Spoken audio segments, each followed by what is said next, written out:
Bismillah, Assalamualaikum, selamat datang kembali di Fakta Sejarah. Terima kasih teman-teman udah nyempetin waktu untuk menyimak kisah ini di sini. Sebuah kisah dari Kak Intan @Gundul Silir. Kulo Nuwun. Berdasarkan kisah nyata, satu kata yang terlupa membuatmu celaka. Kulo Nuwun. Kisah ini adalah kisah almarhum dari bapak penulis. Dan sebelum saya melanjutkan kisah ini, saya harus berdoa dan saya harus mengirimkan doa juga untuk almarhum bapaknya penulis. A'udzubillahi minasyaitonir rajim. Allahumma sholli ala Muhammad. Ini dia selengkapnya.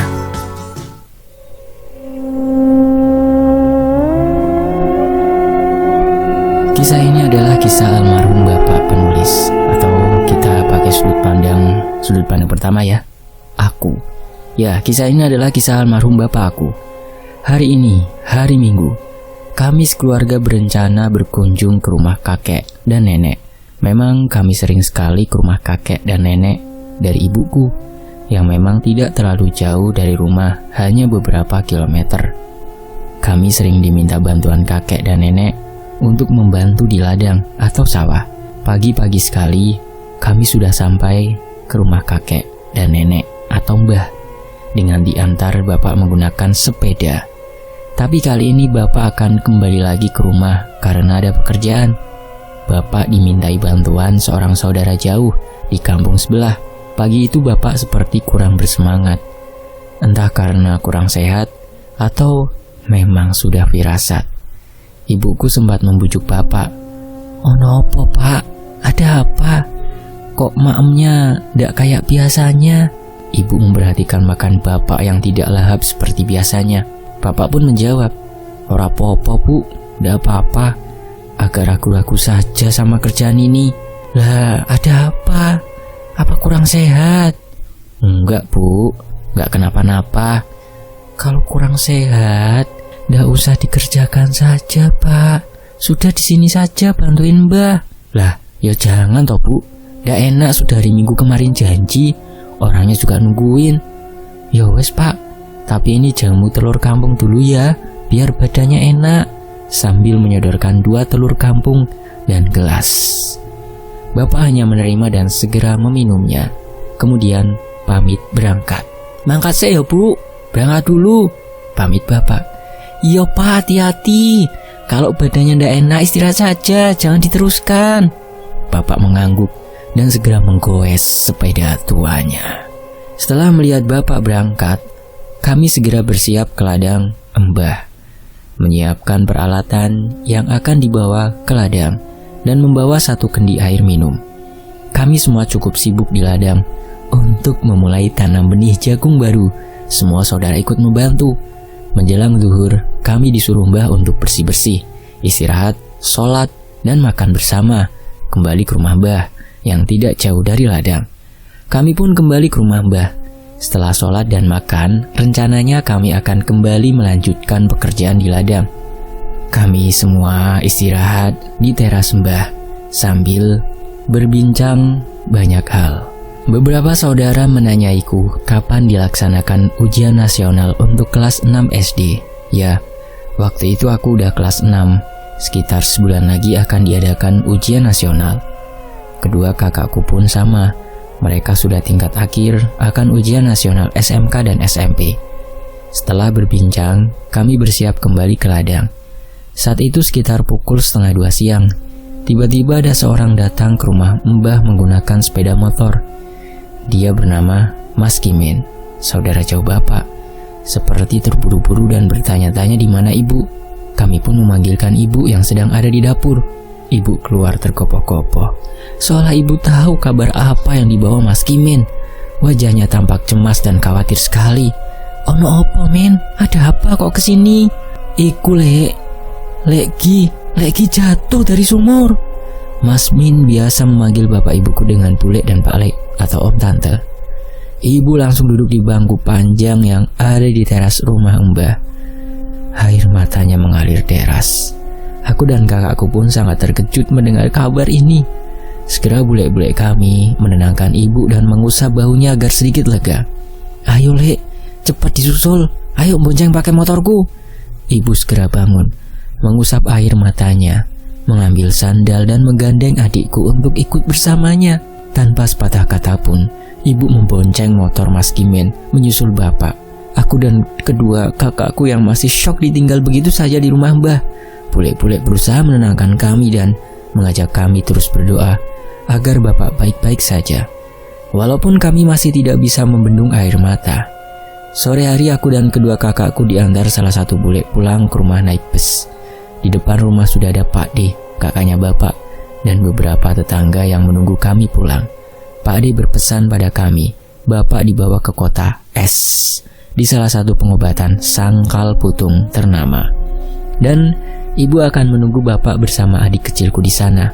Kata Pak D, mungkin bapak akan dirawat lama di sana. Kami hanya mengangguk tanda mengerti. Walaupun kami tidak diberitahu kondisi bapak seperti apa. Untuk menjaga kami, nenek dari ayahku dimintai tolong untuk tinggal sementara di rumah. Walaupun akhirnya kami yang lebih menjaga dan merawat nenek daripada kami yang dijaga. Untung saja kami cukup mandiri, yang seringkali kami diasuh oleh Bule Y, adik termuda ibuku, yang juga bolak-balik ikut menjaga bapak di tempat pengobatan dan sering pulang melihat kondisi kami. Karena memang saat itu ibu benar-benar tidak bisa meninggalkan bapak walaupun sebentar. Bule Y, atau kita sebut saja dengan Bule Yuli, rela bolak-balik dari kota Semarang ke kota pengobatan ayahku menggunakan bus antar kota. Padahal dari kota Semarang ke kota pengobatan, bapak butuh waktu minimal 3 jam bila menggunakan kendaraan sendiri. Bagaimana dengan bus kota yang lebih sering berhenti? Saat itu aku yang sangat sedih karena saat akan ujian nasional tidak ditemani bapak dan ibu di rumah. Kakakku sering pulang sore karena mereka juga disibukkan dengan pelajaran tambahan untuk ujian nasional mereka. Cukup lama bapak berada di tempat pengobatan. Bahkan aku dan kakakku nyaris tak bisa ke sana. Aku cukup beruntung diajak sekali ke sana berbarengan dengan warga yang akan membesuk bapak dengan menyewa mobil angkutan kota. Itu pun karena mereka kasihan melihatku. Sampai di sana, aku melihat bapak yang terbaring di ranjang kayu. Kedua kakinya dibalut dan nampak sangat besar. Masih terlihat seperti cairan merah darah merembes dari balutan itu. Karena masih harus sekolah, aku ikut pulang bersama warga. Sebulan lebih kami menunggu bapak pulang, berharap bapak sehat kembali. Bapak akhirnya pulang setelah hampir 1,5 bulan di tempat pengobatan. Tapi bapak belum benar-benar sehat. Bahkan bapak masih harus dibopong. Bapak memang sudah pulang, walaupun kondisinya masih belum bisa dikatakan baik. Mungkin bapak ibu mengkhawatirkan kami anak-anaknya yang di rumah, dan juga biaya hidup di sana. Dan untuk kami di rumah juga sudah menipis. Ibu mengatakan juga penanganan di sana sudah tidak sebagus dulu yang orang-orang katakan. Karena sudah ganti penerus baru. Kata ibu, bapak di sana dibiarkan cukup lama. Kakinya hanya dibalut dengan sangga papan. Pernah satu ketika, perban kedua kaki bapak menjadi berbau busuk dan mengeluarkan cairan kuning yang cukup banyak. Ibu sudah berkali-kali memanggil penanggung jawab pengobatan, tapi hanya mengatakan tidak apa-apa.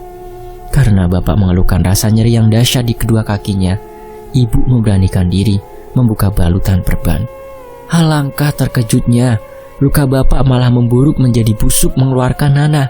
Bahkan, terdapat banyak belatung kecil pada lukanya. Ibu segera berlari memanggil perawat pondok sangkal putung dan menunjukkan luka bapak yang seperti itu. Karena dirasa perkembangan pengobatannya kurang baik, ibu dan bapak memutuskan pulang ke rumah sambil mencari alternatif pengobatan lain. Ibu mengatakan cukup kecewa pada pemilik rumah yang meminta bantuan kepada bapak. Dari sekian tempat pengobatan, kenapa harus memilih di tempat itu yang sangat jauh dari kota kami? Sedangkan di kota kami ada banyak rumah sakit besar. Pengobatan alternatif juga banyak. Kenapa harus dibawa ke kota lain? Padahal kondisi bapak saat itu sangat parah. Kedua mata kaki bapak hancur. Tulang mata kaki sudah tak berbentuk dan mengeluarkan banyak darah. Dan pada saat diajak ke sangkal putung itu, luka kaki bapak yang remuk itu hanya dibalut kain, sehingga darah masih merembes kemana-mana.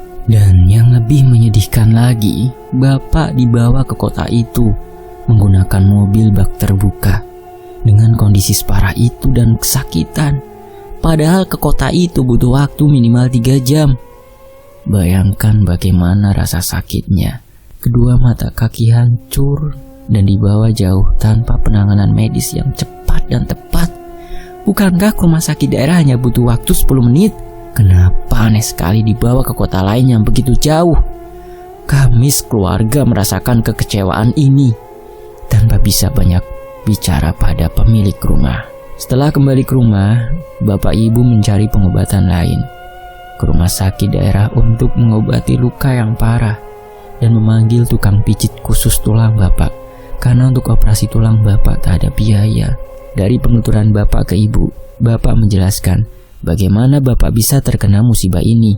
Seminggu sebelumnya bapak memang dimintai bantuan untuk menguras sumur atau memperdalam dengan menggalinya lagi supaya mendapatkan mata air baru bersama satu orang lagi, Pak Seno, bukan nama asli ya. Di kampungku memang banyak yang menggunakan mata air sumur, termasuk rumahku.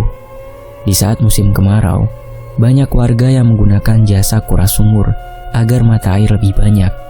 Bapak memang kadang-kadang membantu saudara untuk menguras sumur. Oleh karena itu, bapak mengiyakan menguras sumur pada pemilik rumah tadi yang masih saudara jauh dari ibu bapak. Jadi, bapak merasa tidak enak kalau menolaknya. Karena biasanya bapak memang hanya membantu menguras sumur saudara. Saat itu, bapak dibantu Pak Seno untuk menguras sumur. Bapak yang turun ke bawah untuk menggali lebih dalam dan Pak Seno yang berjaga di atas menarik tanah dari galian menggunakan katrol atau timba. Pekerjaan cukup lancar. Menjelang zuhur, pekerjaan sudah selesai dan air mulai menggenangi sumur dengan cepat. Bapak segera naik ke permukaan agar tidak terkena air yang semakin tinggi. Tapi hanya tinggal meraih pinggir sumur dan keluar, tiba-tiba tangan bapak tidak dapat meraih pinggir sumur karena merasa kakinya ditarik sesuatu. Akhirnya bapak terjatuh kembali ke dasar sumur dalam posisi berdiri. Padahal air sumur sudah tinggi loh. Bapak hampir tenggelam. Air sudah sebatas leher bapak. Bapak segera berteriak memanggil Pak Seno. Pak Seno segera meminta bantuan si pemilik rumah dan beberapa warga. Bapak dibantu naik ke atas menggunakan tali. Sampai di atas, kaki bapak sudah mengeluarkan banyak darah. Mata kakinya hancur karena bapak jatuh dari sumur yang dalamnya kurang lebih 17-20 meter. Rata-rata sumur di kampungku minimal dalamnya 15 meter. Jika sudah dikuras beberapa musim kemarau, maka akan semakin dalam. Setelah diangkat dari sumur, bapak merasakan setengah sadar. Bapak hanya ingat diangkat, dinaikkan ke mobil bak terbuka yang saat itu terik matahari pada puncaknya. Kembali ke bapak yang sudah pulang ke rumah. Beberapa hari setelah bapak pulang ke rumah, bapak minta dipanggilkan seorang tukang pijit yang rumahnya dekat dengan rumah ibunya bapak. Mbak Uti dari bapak ya. Sebut saja namanya Mbah Vi. Mbah Vi ini bukan sekedar tukang pijit biasa. Ternyata Mbah Vi tukang pijit yang mendalami ilmu tertentu. Aku juga kurang tahu ilmu apa itu. Katanya beliau bisa memijat. Ya, dari ilmu itu Mbah Vi bisa menerawang seseorang. Dia bahkan bisa memanggil makhluk halus dan merasuki dirinya sendiri agar bisa berbicara pada pasiennya yang dituju. Pertama datang ke rumah, Mbah Vi seperti tukang pijit biasa, seorang wanita parubaya yang belum begitu tua. Mbah Vi memijit kaki bapak dan menerawang. Ia mengatakan, bapak jatuh bukan alami terjatuh, tapi karena ditarik oleh bangsa halus. Ibuku yang mendengar saat itu sangat terkejut. Karena penasaran, ibuku bertanya pada Mbah Vi, "Maksudnya pripun, Mbah? Maksudnya gimana? Ditarik sama siapa, Mbah?" "Ada makhluk halus yang tidak suka sama bapak. Lalu makhluk itu narik kakinya bapak supaya jatuh." "Ya Allah, lah kenapa kok tidak suka dengan suamiku, Mbah? Salahnya apa kok sampai ditarik?" "Apa mau bicara langsung sama makhluk halus ini? Aku panggilkan ya, biar bisa ngomong langsung," tawar Mbah Vi. "Nggih, mboten napa-napa, Mbah." "Iya, Mbah." Suara ibu bergetar, takut dan khawatir, namun mengiyakan tawaran Mbah Vi. Siapkan rokok, perintah Mbah Vi. Ibu lalu keluar sebentar untuk membeli rokok ke warung.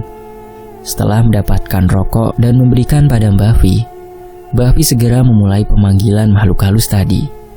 Sebelumnya, Mbah Vi berpesan, jangan terkejut bila gelagat dan suaranya akan berubah. Itu berarti makhluk halus itu sudah menguasai tubuhnya. Beberapa saat kemudian, Mbah Vi tertunduk dan terdiam agak lama. Bapak dan ibu hanya diam dan memperhatikan. Tak lama, Mbah Vi mengambil rokok dan menyulutnya. Dari cerita ibuku, pandangan mata Mbah Vi seolah berubah menjadi tajam melihat bapak dan ibu. Mbah Vi sudah dirasuki. Mbah Vi dirasuki seorang laki-laki tua bernama Darmo. Nama bukan sebenarnya ya, karena aku tidak ingat pasti siapa namanya. Ibu yang sangat ingat karena berhadapan langsung dengan makhluk itu. Dan dengan suara keras dan serak membentak bapak. Bocah kurang ajar, sudah ndak sopan, malah ngundang orang tua sampai sini. Nyuwun sewu Mbah, nyuwun sewu ngapunten. Ini siapa ya? Maaf suami saya ndak sopannya gimana? Bocah mlebu panggonane wong. Anak masuk tempatnya orang kok gak permisi, asal masuk. Kurang ajar sama orang tua. Mohon maaf, saya niatnya ndak seperti itu Mbah. Saya ndak tahu rumah Mbah di situ. Sungguh Mbah, saya minta maaf Mbah. Aku mau ambil nyawamu. Apa tak buat cacat sauripmu? Tak buat cacat seumur hidupmu? Ngapunten Mbah saestu. Maaf sekali Mbah. Anaknya banyak ini masih kecil-kecil Mbah. Nanti siapa yang nafkahi? Jawab ibu sedih. Tiba-tiba Mbah Vi setengah tersadar, seolah tubuhnya pulih, namun masih dirasuki Mbah Darmo. Jadi tubuh Mbah Vi seperti terdapat dua jiwa yang ada di dalamnya. Raga Mbah Vi sendiri dan Mbah Darmo yang merasukinya. Suaranya berubah-ubah menjadi suara Mbah Vi yang wanita parubaya dan suara Mbah Darmo yang laki-laki tua dan serak. Nyuwun sewu Mbah, kula nderek ngomong. Mohon maaf, saya ikut bicara ya Mbah. Orangnya ini tidak sengaja Mbah masuk ke rumah Mbah Darmo. Minta tolong dimaafkan ya. Anaknya masih kecil-kecil. Minta tolong sekali Mbah, ya dimaafkan. Pucuk Mbah Vi. Mbah Vi mencoba membantu bernegosiasi dengan Mbah Darmo. Tiba-tiba tubuh Mbah Vi terdiam. Kakinya berubah menjadi bersila. Yang tadinya mengangkat satu kakinya seperti berjegang. Rokoknya juga tidak dihisap lagi, hanya dipegang dengan tangan kirinya. Suara batuk tiba-tiba terdengar serak. Sepertinya Mbah Darmo kembali menguasai tubuh Mbah Vi. Aku ndak tahu kalau anak-anakmu masih kecil. Ini aku beri maaf. Besok lagi kalau masuk rumah orang jangan lupa permisi. Matur suwun sanget Mbah, matur suwun, kata ibu dan bapakku berterima kasih banyak. Yo, dirimu itu ya nak, kalau masuk kemanapun permisilah. Kalau mau mengerjakan pekerjaan apapun berdoa, jangan asal aja. Ojo krusa-krusu, kata Mbah Darmo. Nggih Mbah, nyuwun sewu Mbah, jawab bapakku. Ya sebenarnya itu aku ndak ingin narik kamu. Aku mau narik temenmu yang ada di atas. Ternyata dia punya tameng yang lebih kuat daripada aku. Nggih Mbah, ngapurane Mbah, maaf. Saya mengakui saat itu pikiran saya kosong Mbah, lupa berdoa. Biasanya saya selalu bismillah saat memulai apa saja. Yo wes nang, sudah terlanjur begini, aku juga ndak tahu. Besok aku bantu menyembuhkan kakimu pelan-pelan yo, kata Mbah Darmo. Nggih Mbah, matur suwun Mbah, kata bapak. Karena ibuku agak penasaran sama Mbah Darmo ini, ibu memberanikan diri bertanya. Nyuwun sewu Mbah, Mbah kok bisa rumahnya di situ? Itu kan rumahnya orang di Sumuran. Mbah Darmo yang sudah tidak marah sejenak terdiam dan bercerita. Ngene Nduk. Dulu itu aku pejuang. Aku ikut perang merebut kemerdekaan di negara ini. Saat itu ada tentara Jepang yang beroperasi di wilayah ini. Aku dan satu temanku bersembunyi di goa yang sekarang jadi rumah orang, dekat sumur, dekat sungai. Pas sembunyi, Jepang melemparkan bom. Goanya runtuh. aku sama satu temanku mati di gua tertimbun tanah tanpa ada orang yang tahu. Lah, tidak ada saudara yang mencari, Mbah? Tanya ibu. Zaman dulu, bila laki-laki keluar jadi pejuang, bila tidak pulang pasti mati, nak. Sudah tidak perlu dicari, malah ikut tertangkap Jepang. Onje, Mbah. Ya wes Nduk, aku pulang dulu. Kasihan tubuh orang ini kalau lama-lama. Besok setiap hari tak datang ke rumah, ikut bantu menyembuhkan pelan-pelan kaki suamimu. Nggih, Mbah, matur suwun sangat. Dan sesaat kemudian tubuh Mbah Vi terdiam kembali, kemudian tersadar. Wajahnya agak pucat dan meminta air putih untuk minum. Mbah Vi kemudian bertanya kepada ibu dan bapak, bagaimana tadi setelah Mbah Vi membantu bernegosiasi? Karena setelah itu Mbah Vi dikuasai penuh oleh Mbah Darmo. Lalu ibu pun menceritakan semua kepada Mbah Vi. Mbah Vi mengangguk tanda mengerti dan mengatakan mungkin Mbah Darmo akan benar datang setiap hari. Mbah Vi juga akan membantu memijit bapak rutin 2 kali seminggu. Setelah itu hampir setiap hari menjelang atau setelah maghrib, di depan rumah pintu masuk sering tercium bau melati yang sangat tajam. Terkadang juga berbau rokok siong atau rokok orang tua zaman dulu yang dilinting dengan tembakau khas. Dulu ibu sering mengatakan, Mbah Darmo teko, Mbah Darmo datang, mau mijit bapakmu, ayo sini pada masuk. Karena aku saat itu masih tidak paham apa yang dimaksud ibu, aku malah melihat keluar dan mencari seseorang yang disebutkan ibu. Tapi aku tak mendapati siapapun di luar rumah yang datang. Hanya kadang mencium bau melati atau rokok tua. Setelah besar dan ibu bercerita tentang Mbah Darmo, aku baru paham kalau yang datang Mbah Darmo itu bukan seseorang, tapi sesehantu. Butuh berbulan-bulan bapak untuk sembuh. Berbulan-bulan bapak tidak dapat berjalan. Ketika lukanya sudah mengering, bapak belajar jalan dengan mengesot. Untuk merangkak bapak masih kesulitan karena lutut juga sakit. Dalam waktu yang lama bapak baru bisa belajar berjalan lagi menggunakan alat bantu yang dibuatkan Pak D.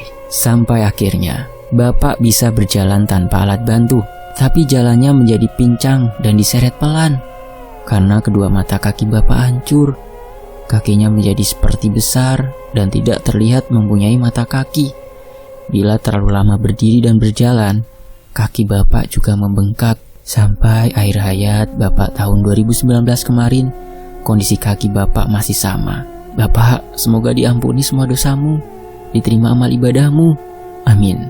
Aku akhiri cerita dari bapak aku ini ya. Pesan dari penulis nih, jangan lupa mengucapkan salam ketika akan masuk ke tempat apapun. Walaupun dalam hati, jangan lupa berdoa sebelum beraktivitas maupun sebelum melakukan perjalanan. Jangan percaya pada perkataan jin yang menyerupai apapun itu. Percayalah selalu pada Allah Subhanahu wa Ta'ala. Takdir semua di tangan Allah. Silahkan ambil hikmahnya saja dari cerita ini. Terima kasih yang sudah menyimaknya. Dan mari kita juga kirimkan Al-Fatihah atau doa untuk Mbah Darmo selaku pahlawan yang telah gugur dalam membela negara kita, Indonesia. Al-Fatihah. A'udzubillahi minasyaitonirrajim.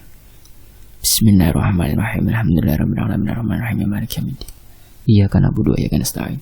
Ihdinas siratal mustaqim siratal ladzina an'amta 'alaihim ghairil maghdubi 'alaihim. Amin. Terima kasih teman-teman. Saya pamit. Sampai jumpa di kisah lainnya hanya di Fakta Sejarah. Terima kasih ya Kak Intan.